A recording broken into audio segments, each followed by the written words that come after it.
Hi ನಮಸ್ತೆ, ಆಹಾರ ಬುತ್ತಿಗೆ ಸ್ವಾಗತ. ಇವತ್ತು ನಾನು ಒಂದು ಮೆಣಸಿನ್ಕಾಯಿ ಬಜ್ಜಿ ಮಾಡಿ ತೋರಿಸ್ತೀನಿ. ಈ ಥರ ಮೆಣಸಿನ್ಕಾಯಿ ತೊಗೊಂಡು ನಾವು ಸೂಪರಾಗಿರೋದು ಹೋಟ್ಲಲ್ಲಿ ತಂದು ತಿನ್ನೋರ ಥರ ಆ ಥರ ಬಜ್ಜಿ ಮಾಡೋದು ನಾನು ಹೇಗಂತ ತೋರಿಸ್ಕೊಡ್ತೀನಿ.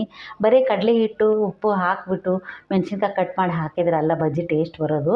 ಇದು ಹೇಗೆ ಮಾಡೋದಂತ ನಿಮ್ಗೆ ಫಸ್ಟ್ ನಾನು ಇದನ್ನು ಕಟ್ ಮಾಡ್ತೀನಿ. ಇವಾಗ ನೀಟಾಗಿ ನಾನು ಇದನ್ನು ನೀರು ಹಾಕಿ ತೊಳ್ಕೊತೀನಿ.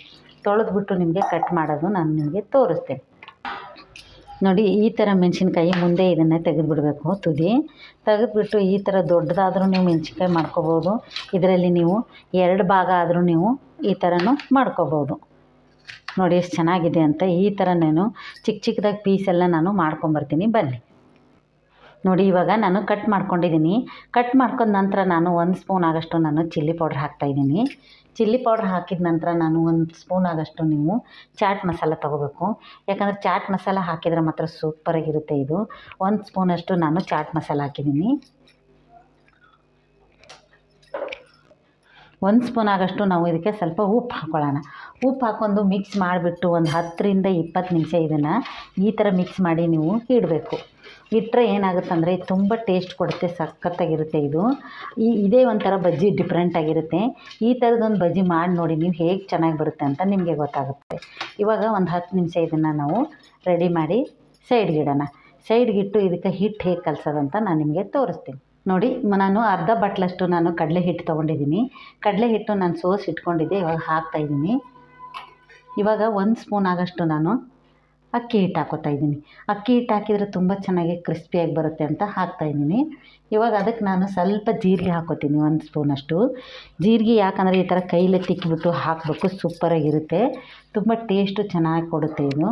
ಆಮೇಲೆ ಅಜ್ವಾನ, ನೋಡಿ ಅಜ್ವಾನ ತೊಗೊಂಡಿದ್ದೀನಿ. ನೋಡಿ, ಅಜ್ವಾನ ಮಾತ್ರ ಕೈಯಲ್ಲಿ ಹಾಕ್ಕೊಂಬಿಟ್ಟು ಈ ಥರ ಮಾಡಿ ಹಾಕೋದ್ರಿಂದ ಅದು ತುಂಬ ಚೆನ್ನಾಗಿ ಸ್ಮೆಲ್ ಬರುತ್ತೆ. ಆ ಥರ ನೀವು ಹಾಕ್ಕೋಬೇಕು. ಅರ್ಧ ಸ್ಪೂನ್ ಆಗೋಷ್ಟು ನಾನು ಮತ್ತು ಚಿಲ್ಲಿ ಪೌಡ್ರ್ ಹಾಕ್ತಾಯಿದ್ದೀನಿ. ಯಾಕಂದರೆ ಈ ದಪ್ಪ ಮೆಣಸಿನ್ಕಾಯಿಗೆ ಅಷ್ಟೊಂದು ಖಾರ ಇರಲ್ಲ ಅಂಥೇಳಿ ನಾನು ಚಿಲ್ಲಿ ಪೌಡ್ರ್ ಹಾಕ್ಕೊತಾ ಇದ್ದೀನಿ. ಇವಾಗ ಒಂದು ಅರ್ಧ ಸ್ಪೂನಷ್ಟು ನಾನು ಉಪ್ಪು ಹಾಕ್ಕೊತಾ ಇದ್ದೀನಿ. ಯಾಕಂದರೆ ನೀಟಾಗಿ ನಾವು ಇದನ್ನೆಲ್ಲ ಮಿಕ್ಸ್ ಮಾಡಬೇಕು. ಮಿಕ್ಸ್ ಮಾಡಿಬಿಟ್ಟು ನಾವು ಸ್ವಲ್ಪ ಸ್ವಲ್ಪ ನೀರು ಹಾಕ್ಕೊಂಡು ಇಡ್ಲಿ ಹಿಟ್ಟು ಇರುತ್ತಲ್ಲ ಆ ಹದಕ್ಕೆ ನಾವು ಕಲಿಸ್ಕೋಬೇಕು. ತುಂಬ ತೆಳ್ಳಗೂ ಕಲಿಸ್ಬಾರ್ದು, ತುಂಬ ಗಟ್ಟಿಗೂ ಕಲಿಸ್ಬಾರ್ದು. ಅಷ್ಟು ಚೆನ್ನಾಗಿ ಬಜ್ಜಿ ಬರಲ್ಲ. ಈ ಬಜ್ಜಿ ಮಾಡಿ ನೋಡಿ ನೀವು, ಹೇಗೆ ಸಖತ್ತಾಗಿರುತ್ತೆ, ಟೇಸ್ಟ್ ಎಷ್ಟು ಚೆನ್ನಾಗಿರುತ್ತೆ ಅಂತ ನೀವೇ ನೋಡ್ಕೋಬೋದು. ಚಾಟ್ ಮಸಾಲ ಹಾಕಿ ಸ್ವಲ್ಪ ಉಪ್ಪು ಹಾಕಿ ಚಿಲ್ಲಿ ಪೌಡ್ರ್ ಹಾಕಿ ಒಂದು 20 ನಿಮಿಷ ಅದನ್ನು ನಾವು ನೆನೆಯಕ್ಕೆ ಬಿಡಬೇಕು. ನೆನೆಯಕ್ಕೆ ಬಿಟ್ಟ ನಂತರ ಈ ಥರ ಬಜ್ಜಿ ಮಾಡ್ಕೊಂಡ್ರೆ ಸೂಪರಾಗಿರುತ್ತೆ. ಇವಾಗ ಸ್ವಲ್ಪ ಸ್ವಲ್ಪ ನಾನು ನೀರು ಹಾಕ್ಕೊತೀನಿ. ನೋಡಿ, ಸ್ವಲ್ಪ ಸ್ವಲ್ಪ ನೀರು ಹಾಕ್ಕೊಂಬಿಟ್ಟು ನಾನು ಕಲಿಸ್ತೀನಿ. ಜಾಸ್ತಿ ಒಂದೇ ಸತಿ ನೀರು ಹಾಕ್ಕೊಳಕ್ಕೆ ಹೋಗಬೇಡಿ, ನೋಡ್ಕೊಂಡು ನೀರು ಹಾಕ್ಕೊಳ್ಳಿ.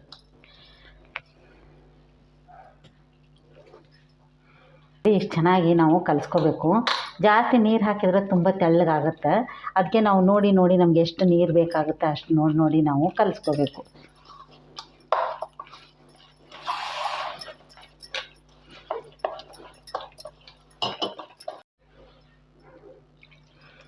ನೋಡಿ ಎಷ್ಟು ಚೆನ್ನಾಗಿರುತ್ತೆ ಅಂತ ನಿಮಗೆ ಗೊತ್ತಾಗುತ್ತೆ. ಇನ್ನೊಂದು ಸ್ವಲ್ಪ ನಾನು ನೀರು ಹಾಕ್ಕೊಂಬಿಟ್ಟು ಇದನ್ನು ಕಲಿಸ್ತೀನಿ. ಒಂದು 2 ನಿಮಿಷ ಬಿಟ್ಟು ನಾವು ಇದನ್ನು ಬಜ್ಜಿ ಹಾಕಿದ್ರೆ ನೋಡಿ ಸೂಪರಾಗಿರುತ್ತೆ. ತುಂಬ ಗರಿಗರಿಯಾಗಿ ಕ್ರಿಸ್ಪಿಯಾಗಿ ಬರುತ್ತೆ. ಟೇಸ್ಟ್ ಮಾತ್ರ ಸಖತ್ತಾಗಿರುತ್ತೆ. ಮಕ್ಕಳು ಬರೋ ಟೈಮ್ಗೆ ಹೊರಗಡೆ ಬಜ್ಜಿ ಎಲ್ಲ ನೀವು ಕೊಡಿಸ್ಬಾರ್ದು.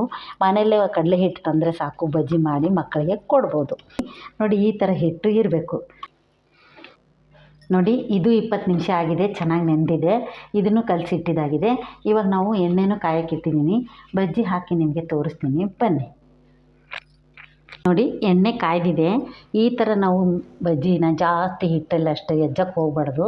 ಈ ಥರ ಡಿಪ್ ಮಾಡ್ಕೊಂಡು ಹಾಕಿದರೆ ಮಾತ್ರ ಸೂಪರಾಗಿರುತ್ತೆ. ನೋಡಿ, ಹಾಕ್ತಾಯಿದ್ದೀನಿ ನಾನು ಒಂದೊಂದಾಗೆ. ಇದೊಂದು ಸತಿ ನೀವು ಟ್ರೈ ಮಾಡಿ ನೋಡಿ, ಸೂಪರಾಗಿರುತ್ತೆ. ನೋಡಿ, ನಾನು ಚಿಕ್ಕ ಬಾಣಲೆ ಇಟ್ಕೊಂಡಿದ್ದೀನಿ, ಅದು 4 ಹಾಕಿದ್ದೀನಿ, ಅದು ಬೇಯಲಿ. ನಾನು ತಿರುವಾಕ್ತೀನಿ. ಎಷ್ಟು ಸೂಪರಾಗಿರುತ್ತೆ. ಇದ್ರ ಜೊತೆಗೆ ಒಂದು ಪುದೀನ ಚಟ್ನಿನೋ ಕೆಂಪು ಚಟ್ನಿನೋ ಮಾಡ್ಕೊಂಡು ಹಚ್ಕೊಂಡು ತಿಂದ್ರೆ ವಾವ್, ಸೂಪರಾಗಿರುತ್ತೆ. ನೋಡಿ, ಇವಾಗ ರೆಡಿಯಾಗಿದೆ.